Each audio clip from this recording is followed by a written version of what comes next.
the skills, be the boss. No more time to feel lost.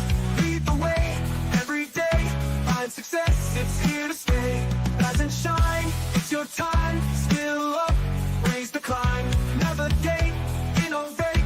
It's your fate, don't be late. Get the skills, be the boss. No more time to feel lost. Lead the way every day. Find success, it's here to stay.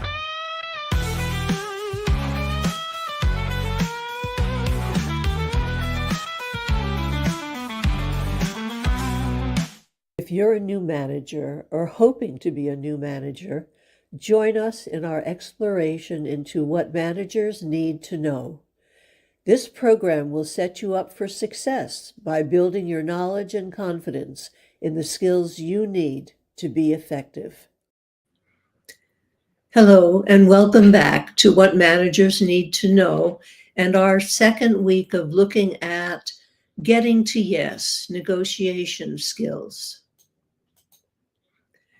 Last week, we looked at how to separate the people from the problem.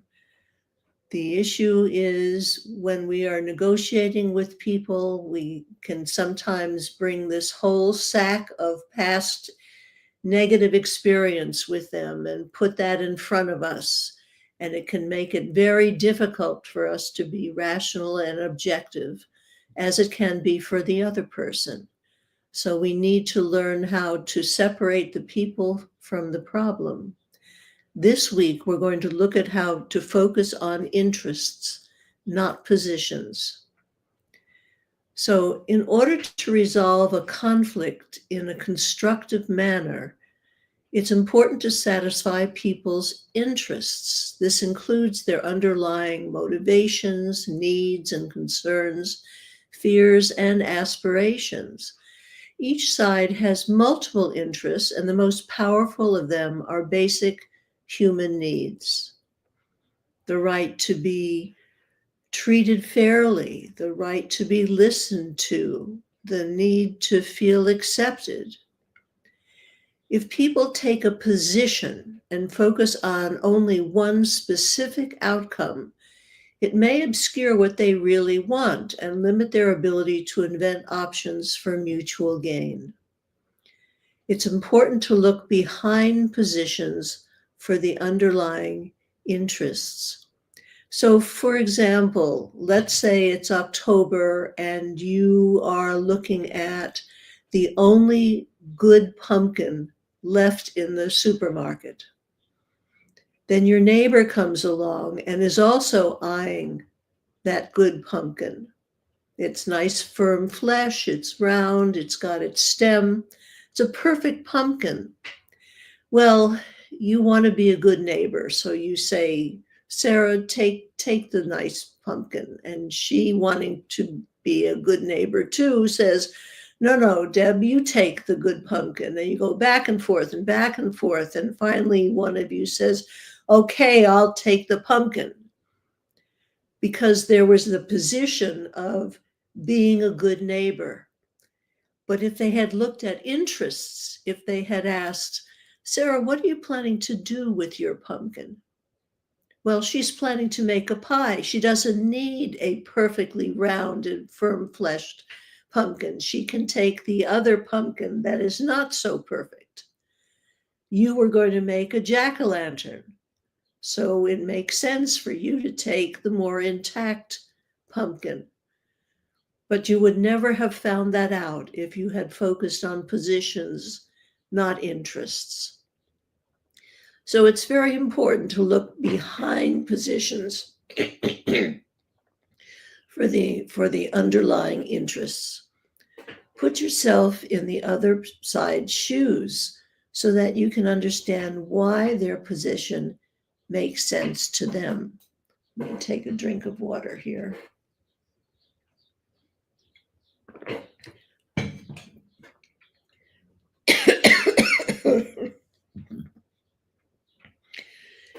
Frequently, you will find that the parties share a number of similar interests. In a contested divorce, when children are involved, the parents may have opposing positions and interests, But one interest we hope they share is the welfare of the children. And that can open up an opportunity to have a good conversation and mediate the disagreement. Once the involved parties have identified these mutual interests, the polarization between them will be reinduced. They will begin to perceive each other as partners rather than adversaries, with a common focus to resolve a mutual problem. Very often, when we think about positions and two groups who have nothing in common, we have management and we have employees. But is it true that they don't have mutual interests? Management is concerned with productivity, the bottom line, retention, engagement, employee morale, public image, meeting deadlines, satisfying customers. Well, employees want to be treated with respect. They want appropriate salary and benefits. They want input into decisions. They want a work-life balance, fair treatment, recognition, good working conditions, and sufficient resources. Well, managers are also employees, so they want everything on the employee side. And employees certainly are concerned with the bottom line. If the bottom line is poor, they may not have a job. They're interested in the public image. Again, they want people to respect them and where they work. So if you start to look at these interests, you're going to find that many, if not most of them, are mutually shared. Retention, employee morale, engagement, employees want all that. Meeting deadlines, satisfying customers, employees want that. I think you see the picture here. Now, we've been looking at the case of the electrical contractor, and let me remind you or alert you if you weren't with us last week.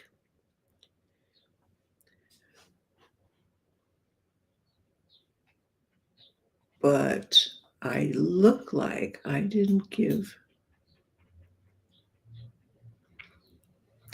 When Sharon,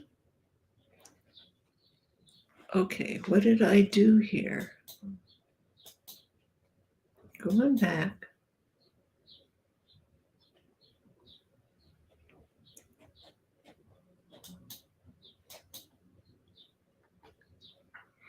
When Sharon is a contractor and Jim wants her to complete the electrical work in the basement. And so he asks her to submit a bid. And when it comes in, it's very high. And John believes that Sharon has inflated her price to make up for her loss on the prior work because she had underbid and underestimated how much time and labor was going to go into the original work on the house. When John tells Sharon that her estimate seems high, Sharon gets defensive. She denies inflating the price. She also indicates that this is now a very busy time of the season for electrical contractors. This season and the demand fix her rate at a higher price. John would like to use Sharon's services, but he does not want to pay what he feels is an inflated price. So if we want to separate the people from the problem, the issues and concerns from their past history, John knows Sharon grossly underbid the project. The work took longer than he anticipated, and he feels guilty. Sharon is frustrated that she underbid the project. She spent more time than she anticipated, and she feels used. We need to focus on interests, not positions. So we know that both want Sharon to do the work. However, Sharon wants to be paid the going rate. John feels that's inflated. So what are their current interests?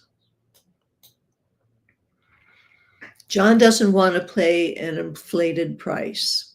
He does want to have Sharon do the work and get the job done and maintain quality and consistency in that work. Sharon wants to be paid what she's worth. She does want to get the job. She wants to complete other work. When she does her work, she wants it to be quality, and she has pride in her work. So, what are their shared interests? They both want Sharon to do the work. They want it done in quality, a quality job. So the difference seems to be how much she's paid. Next week, we're going to look at identifying options for mutual gain. So how can they both get past this dilemma? We've had them look at how to separate the people from the problem and let that past history not impact the current situation. We're looking at their interests, and they share some interests, although they have differences of opinion as to how that work will be paid for. If you would like help in learning how to negotiate, please schedule time to talk with me using this QR code. So next week, we will invent options for mutual gain, or we will see if that's possible. So that's our plan. Thank you for sharing your time with me. I'll look forward to seeing you next week. Thank you so much for coming and participating in our discussion of what managers need to know. You can find the videos of this and previous sessions on my YouTube channel or under events on my LinkedIn profile. I'll look forward to seeing you again next week. Get the skills, be the boss, no more time to feel lost.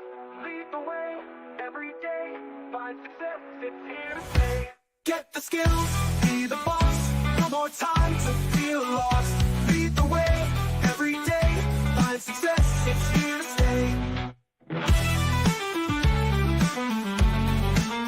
It's here to stay. Oh, it's here to stay. It's here to stay. Yeah. Get the skills, be the boss, no more time to feel lost.